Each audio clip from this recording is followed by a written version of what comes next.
नमस्कार, welcome to study IQ. मैं हूं प्रशांत धवन। नाउ पूरे इंटरनेट पे आज के समय एक नाम लोग लगातार सर्च कर रहे हैं। आप ट्विटर पे हर जगह जाओगे, लोग यही सवाल पूछ रहे हैं कि क्या सिनवार मर चुका है। और आप एक बात नोट करना, बहुत सारे अमेरिकन, बहुत सारे इजरायली नागरिक ये जो पोस्ट है ये शेयर कर रहे हैं। 1945 हिटलर डेड और 2024 सिनवार डेड। हिटलर ने, जैसे आप लोग जानते हैं, बताया जाता है 60 लाख ज्यूज को मार डाला था। हिटलर के बाद माना जाता है कि सबसे ज्यादा ज्यूज अगर किसी एक आदमी ने मारे थे तो वो था सिनवार। जी हाँ, ये जो आदमी है यहाँ पर सिनवार, जिसके बारे में आज के समय दर्जनों आर्टिकल पब्लिश किए जा रहे हैं। आईडीएफ ये कह रहा है कि हमको लगता है कि रफा बॉर्डर में, जी हाँ, रफा, ऑल आइज ऑन रफा, वहां पर याया सिनवार ये छुपा हुआ था। इजराइल के सैनिकों ने इसको घेर के मार डाला। अब देखिए, डीएनए टेस्टिंग से कंफर्म किया जा रहा है कि जिस आदमी को आईडीएफ, इजरायली डिफेंस फोर्सेस ने मारा है, क्या ये सिनवार ही था या फिर कोई और था। और मैं आपको बता दूं, इसमें इजराइल कई घंटे लगाएगा। कई घंटों से ऑलरेडी इजराइल की सरकार ने यह कहा है कि हमको लगता तो यही है कि हमास का लीडर, हमास का करंट लीडर सिनवार, जिस आदमी ने अक्टूबर 7 2023 के अटैक्स को मास्टरमाइंड किया था। जी हां, अक्टूबर 7 2023 में जब 1200 इजरायली नागरिकों को मार डाला गया था, उसके बाद से ही हम देख रहे हैं कि इजराइल ने ऑपरेशन शुरू कर रखा है गाजा में। लेबनान में कॉन्फ्लिक्ट स्टार्ट हो चुकी है हिजबुल्लाह के साथ। ये सब कुछ मॉडर्न टाइम्स में आप अगर देखो तो अक्टूबर 7 को शुरू हुआ था। हालांकि कई लोग जो हमास को सपोर्ट करते हैं या फिर हिजबुल्लाह को सपोर्ट करते हैं, उनका कहना यह है कि ये कॉन्फ्लिक्ट उससे भी पुरानी है, क्योंकि जो अक्टूबर 7 को हुआ था वो भी एक रिएक्शन था प्रीवियस इवेंट्स का। बट अब मॉडर्न टाइमलाइन के हिसाब से देखें तो सिनवार ने वो अटैक मास्टरमाइंड किया था जिसमें 1200 ज्यूज की मौत हुई थी। तो हिटलर के बाद बताया जा रहा है सबसे ज्यादा ज्यूज इस आदमी ने मारे थे। और फाइनली इजराइल को लग रहा है इस वक्त कि इन्होंने सिनवार को मार डाला है। नाउ इस सब के बीच में ना, देखिए, हमास की तरफ से बस एक स्टेटमेंट आई है। हमास ना कंफर्म कर रहा है ना डिनाई कर रहा है कि सिनवार मर चुका है। ये लोग बस ये कह रहे हैं कि फेक न्यूज से बचकर रहना। तो कुछ ही घंटों में वैसे ये बात कंफर्म हो जाएगी कि क्या सिनवार जेन्युइनली मर चुका है या नहीं। अगर ये बात जेन्युइनली कंफर्म हो जाती है कि इजराइल ने अक्टूबर 7 2023 के मास्टरमाइंड को ही मार दिया गाजा पट्टी में, ये एक बहुत बड़ा बूस्ट होगा नेतन्याहू के लिए। वॉर खत्म नहीं होगी, वॉर अभी इजराइल की चलती रहेगी, क्योंकि इजराइल का अभी जो प्लान है स्टार्व और सरेंडर, ये बहुत ज़्यादा क्रूअल है। इसके बारे में मैं आपको वीडियो में बताऊंगा। बट अभी के लिए ये इजराइल के लिए बड़ा बूस्ट होगा कि जिस आदमी ने ये अटैक प्लान किया था उसको ही इजराइल की फोर्सेस ने मार दिया। और अगर यहाँ पे आपका सवाल ये है कि जो ये आदमी है सिनवार, इसके बारे में पहले सुना नहीं, क्या जेन्युइनली ये इतना इंपॉर्टेंट था। देखिए, गाजा पट्टी में 2017 से ये हमास को लीड कर रहा था। और रिसेंटली जब इजराइल ने हानिये को मार दिया था इन ईरान, हमास के चीफ को मार दिया था, उसके बाद हमास के ओवरऑल चीफ की भूमिका भी ये निभा रहा था। बहुत ही इंपॉर्टेंट आदमी था ये हमास के लिए। और अगर ये मर चुका है, ट्रूली बहुत बड़ी जीत है। और अगेन यहाँ पे ना आपको ये भी समझना होगा कि इजराइल ने कितनी बार इस आदमी का मेंशन यूनाइटेड नेशंस में कर रखा है। जब इजराइल के एम्बेसडर दुनिया भर को ये कहते थे कि तुम लोग ये कहते हो कि इजराइल सीज फायर करे, तो मैं तुमको बताता हूं कि सीज फायर करने के लिए किसको कॉल करना है। ये बहुत ही एक वायरल वीडियो है, कुछ महीनों पुरानी, एक्चुअली एक साल पुरानी है। ये वीडियो देखिए, बहुत ही इंटरेस्टिंग है। But you know what? I have an idea. If you want a real ceasefire, here is the right address.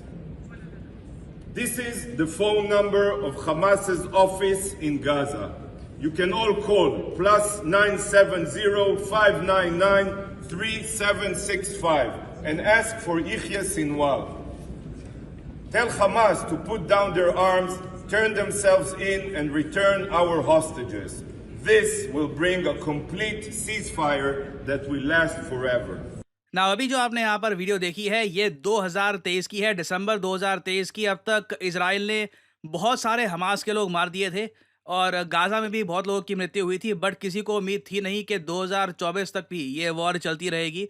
और 2024 का अक्टूबर महीना आ चुका है। तो यहाँ पे मैं आपको बताने की कोशिश कर रहा हूँ कि सिनवार को ना इज़राइल 2023 से मेंशन कर रहा है यूनाइटेड नेशंस में।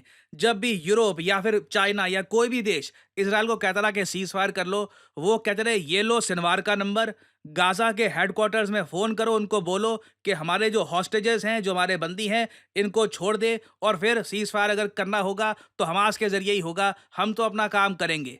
नाउ सिनवार के बारे में इज़राइल की डिफेंस फोर्सेस ने एक वीडियो भी करी थी रिलीज़, अलग से वीडियो कि ये आदमी है कौन, इसके कुछ सेकंड्स में आपको दिखाना चाहता हूँ। A murderer and terrorist, notoriously wanted by Israeli security, Yahya Sinwar is the leader of Hamas terrorist organization in Gaza, one of the most ruthless and violent terrorist organizations in the world. Sinwar is fiercely opposed to diplomatic relations with Israel.